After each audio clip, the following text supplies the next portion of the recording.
Thổ phê mình ga khó chua chế rồi nó đấy. Phê mình ga khó chua chế. Letter file. Tôi hồ nó thêm mua tên mì.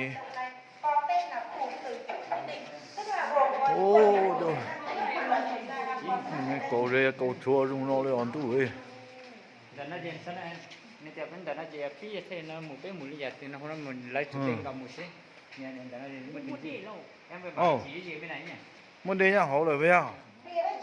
Ô, tay nó rung thì nó lên đó.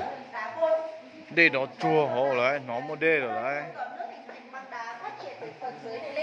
Nó một đê rồi lại. Đây nhá hậu nữa. Nó đây chỉ chua hậu nữa. Thủ chơi tên nó những con lông dư. Ôi như tôi tôm lông tên nó chứ.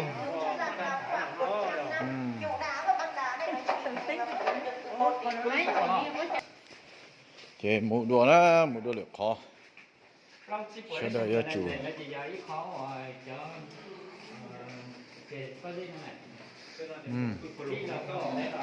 Rồi nó ôi.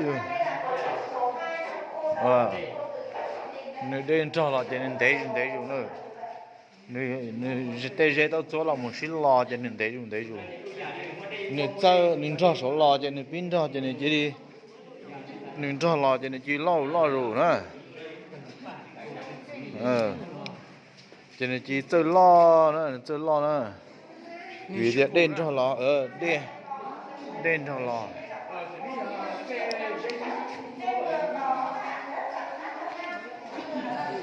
Bây giờ trỏ một đùa này 8 km nè lấy thì 8 km nữa nè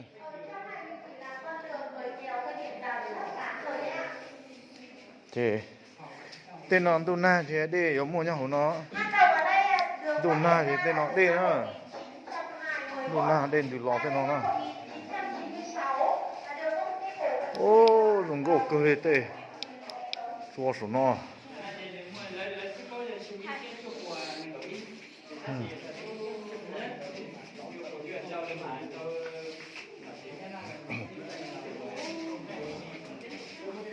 tên nó trên tu na thì để phụ tá tên nó đấy yo để nó khó kia thế nào để nó khó kia thế nào thế nào ô từ trên tao chỗ là cú rồi chị đi chị cho lo rồi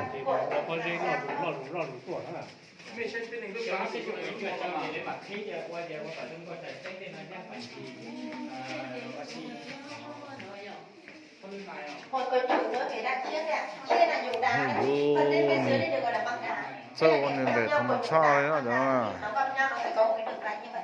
Đường ví như sợi dây tơ hồng bạc nguyệt trao cho những đôi trai gái để cầu tình duyên đôi lứa. Để nó chỉ không nó thổi như nó viên như nó kiểu tụi nó số quân tế là nó là xích chùa kê nó chỉ không nên xétตัวsố là cô cái nó hết gì là xích chùa kê còn nhiều cái tầm năm Cũng chính là cô chủ số là cầu tình duyên là dây tơ hồng.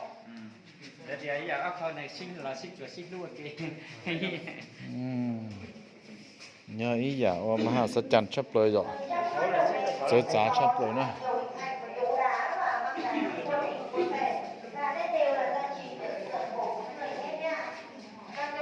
đây cũng một tấn đây nè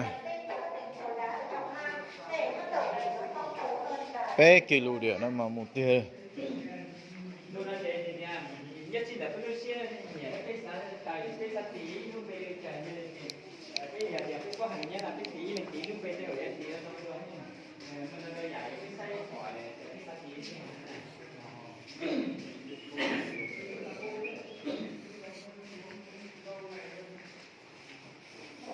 khó cho nó mình để trình tế 8 kg nữa 8 kg nữa không một rưỡi số mông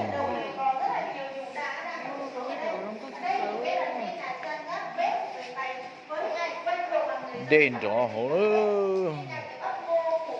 đen mình trọ lên trọ hổ muốn chị cho cái này sẽ có quyền lấy đây có quyền này lấy có quyền là còn đông kia này còn quyền thì giả sẽ còn mà chúng nó muốn mình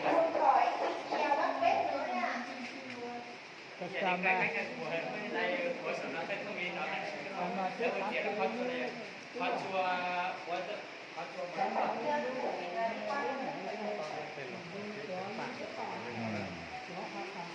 để nhá họ nó đó để mà chỉ chua nó thế nào đen thì xì họ nó thế nào nó chọt tới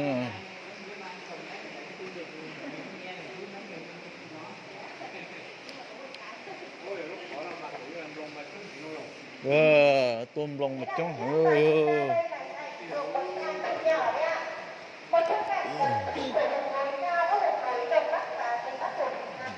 đó là cái nhà này hắn lia cho con lồng non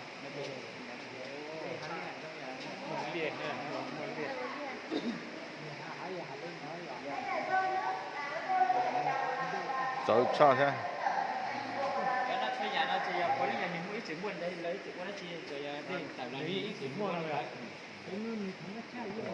dạ thằng nó xanh đi nó giờ lạ thật là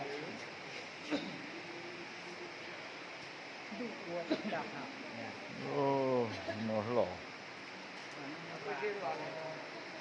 ít gì thôi đây chờ là chỉ những công việc nó cũng mua lên tại một tấm đây nè